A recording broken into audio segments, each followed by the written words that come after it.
I want to go over showing form with this technique. Unfortunately, the original leaf I grabbed from my yard for this example is kind of all dried up. So I grabbed another one, but it too got pretty flat.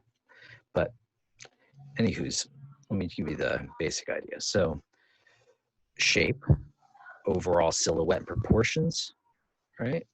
What I'm thinking. So when I say shape, I think two-dimensional.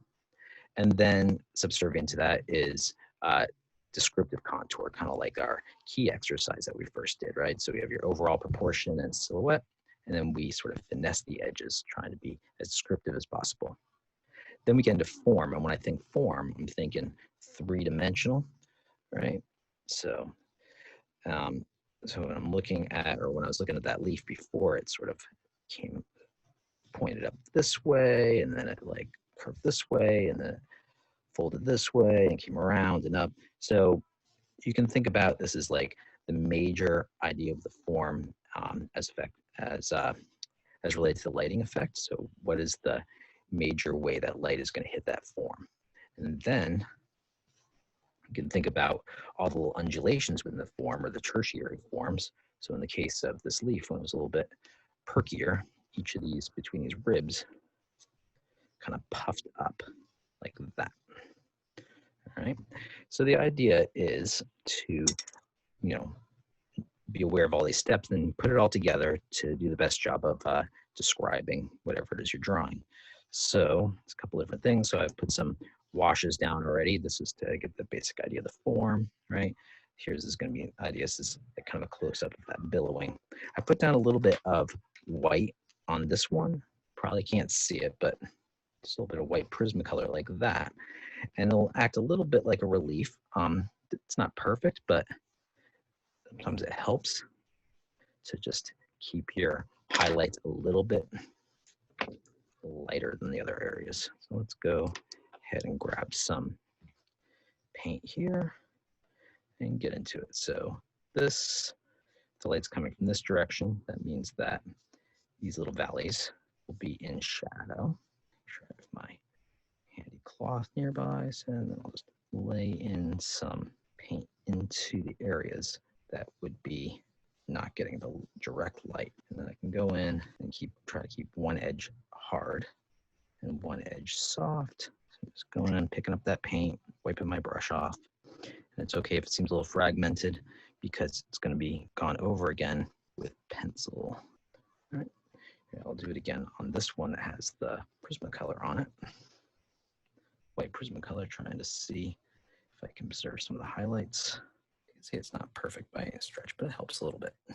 The paint doesn't soak in as readily to where the white Prismacolor is. And it's easier to kind of pick it up off that area afterwards too, because it sits on top of the wax of the pencil. So again, hard edge, soft edge. There, that's going to be getting shadow because it folds up there. This kind of comes up a little here. I think this was, so you just want to have that mix of hard and soft edges and think about why they're hard or soft.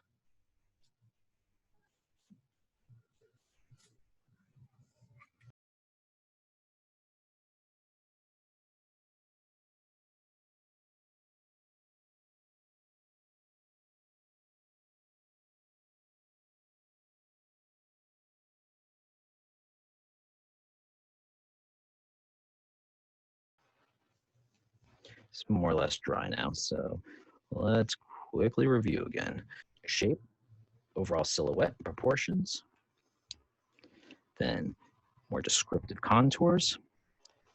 It's going to tell some of the more subtle information like our key assignment. So once you have your watercolor wash in, then you can go back in with your pencils and other tools, pens, and you can start refining the ideas. So I'm going to go ahead and grab some, it's going to be some dark green right here. So I'm trying to get this leaf to curl up this way. Trying to get this twist that way. Trying to get this side to pop up. The center. So I'm trying to put together all the ideas of the overall lighting effect, the overall silhouette, as well as some of these smaller forms within it.